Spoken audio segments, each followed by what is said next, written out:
The Volvo C30 has made its return to the Forza franchise. While we previously saw a version of this car, the Volvo C30 R design in Forza Motorsport 3 and 4, it's largely been absent since the more recent games, and I don't think it's ever actually been in a Horizon game before, aside from maybe as Traffic. So now it's back, and it's the Polestar version, which is a more high performance version. Now I have to admit, I do like this car. I do like the Volvo C30. That's a very small boot space as well by the looks of it. That is a very small boot space. Okay. Anyway, I do like the Volvo C30. It's sort of a unique car in that regards. It's sort of a modern hatchback from Volvo, and they don't really make modern hatchbacks anymore. I don't think they have made one since, anyway. And it just looks unique, and it is just a nice looking vehicle. I really do like it. Obviously, this is the Polestar version, which is I think it was the last edition of the actual Volvo C30, because this came out in 2013 and they stopped making them in 2013, unfortunately. So I think this is like a unique version. And only about 250 were made of this vehicle. So it is kind of rare as well. It is actually pretty rare. So it is sort of unique in that regards as well. So let's go and have a look at it. So now onto the upgrades. I'm not sure if there will be a wide body kit or any bodywork options for this vehicle, but I'm going to go and check that first. I highly doubt there will be. Yeah, there's no wide body kit, and there doesn't seem to be any aero aside from Forza Aero. That kind of makes sense. Yeah, this car's probably not going to have any aero kits for it, I don't think, or at least the Polestar version anyway, so yeah, that does make sense. Now onto the engine upgrades. I'm not going to go crazy. I don't want to repeat the Ford Focus ST from a couple of weeks ago where it's just uncontrollable. I will try and keep it below 500 horsepower, although should I put an anti-lag turbo on it? Should I? Yeah, I'm going to put an anti-lag turbo on it. So that's that done. Now onto the actual handling. So obviously I'm going to put springs on this, race springs, yeah. Make it lower though. Could put drift springs on it. No, I'm not going to put drift springs on it. Should I put a roll cage in it? I'm not sure. Should I put a roll cage in it? No, I'm not going to put a roll cage in it. I am going to do weight reduction, anti-roll bars obviously as well, brakes. I kind of don't like the red brake calipers. They look off for this vehicle. Maybe it's because of the blue. So wheels and tyres. Obviously I'm going to do the track width as well, which actually doesn't look that bad on this car. Yeah, that really doesn't look that bad. I don't like how skinny the wheels are though. I might increase the tyre width. Yeah, I'm going to increase the tyre width. I'm not sure if I'm going to keep the wheels or not. They don't look bad, but I kind of want to try different wheels. Onto these. I don't know what would fit really. Maybe some sort of black wheels, actually. Those fit quite nice, actually. Yeah, I'm going to choose them. So, obviously tyres as well. I'm going to do slick tyres, which are there. Yeah, I'm going to do slick race tyres, just because of the handling, basically.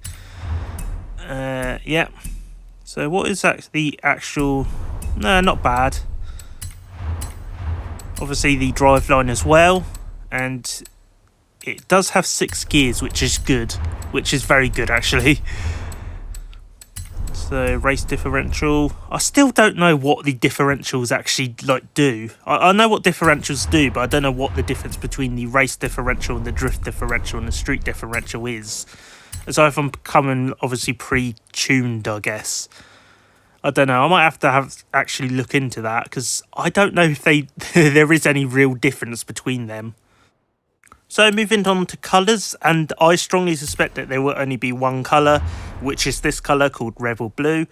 I have looked it up before because I do like it. So the first thing I'm going to do is paint the brake calipers, because it kind of looks weird having a blue car with red brake calipers. Window tint as well, I might as well. I'm going to do it to around about there, I think. Yeah, that's okay. So I wonder if you can paint the wing mirrors as well. You can. I'm not sure if I should or not, actually. No, I think I'm not going to paint the wing mirrors. Anyway, moving on to the actual paint. Yeah, there's only one colour option, although there is an advanced colour option, which is... And it... Oh, okay, so it changes the trim at the bottom. You can change the trim at the bottom. So you could technically recreate a different Volvo C30 if you really want, like a standard one, basically. If you know the paint codes, obviously. That's interesting. So I wonder what this car looked like in grey, actually. It just kind of looks like an Audi A3, to be honest. Yeah, it just kind of looks like an Audi A3 at the back. Maybe not. I think I'm going to leave it this blue colour, however, because I do like this blue. It is a good blue. I am going to paint the rims. I'm going to paint them matte black, I think. Yeah, matte black. I've never actually used these rims before, and they look kind of nice. So I might use them again at some point. But yeah, I do like this car. I really do like this car, and I do like the paint job as well. And I might actually do a video on how to recreate this paint job, because I do like it. I do like the colour, Rebel Blue. I do like that colour. Anyway, that's the paint, obviously. Unfortunately, there's only one colour. It kind of makes sense. Yeah, I'm surprised it's not white or black, actually. I have to admit, I am kind of surprised that they added the Volvo C30. It's a pretty uncommon car, and you don't really see or hear people talking about them. Although I suspect there's probably a small enthusiast scene for them. I honestly can't remember the last time I actually saw one in person, so yeah, they might exist, but I honestly can't remember the last time I actually saw one. It is interesting they chose to add it. It really is interesting. I would have thought it would have been one of the vehicles that was only available in, say, Forza Motorsport 3 and 4 that never got added again. Although this is a different version from Forza Motorsport 3 and 4. The one in 3 and 4 was the Volvo C30 R design, and this one's the Polestar version. It is interesting that they chose to add it again, and I'm glad they added it again. The only issue I have really with this car is that I would have preferred the Volvo C30 R design from Forza Motorsport 3 and 4, but I get why they chose this version as opposed to that version, because this is a higher performance version, so it makes sense more to have this in the game than, say, a bog standard R design version of this vehicle. So this vehicle was actually suggested on the suggestion hub as well, so it's good that we're actually getting vehicles from the suggestion hub added to the game. I'm pretty sure the previous couple of updates, actually, there has been vehicles mostly from the suggestion hub. So it's good that we're actually getting those vehicles. As I said, the last time I actually saw the suggestion hub, someone was suggesting pretty much every single Proton car model in existence, pretty much. So I don't know if any of them are going to get added. I actually kind of wish that they do, because we have never actually had a Proton car in the Forza series. So it's going to be interesting to see if they do get added. The next update is called Back to the 90s, and to be honest, I'm not entirely sure what that will entail.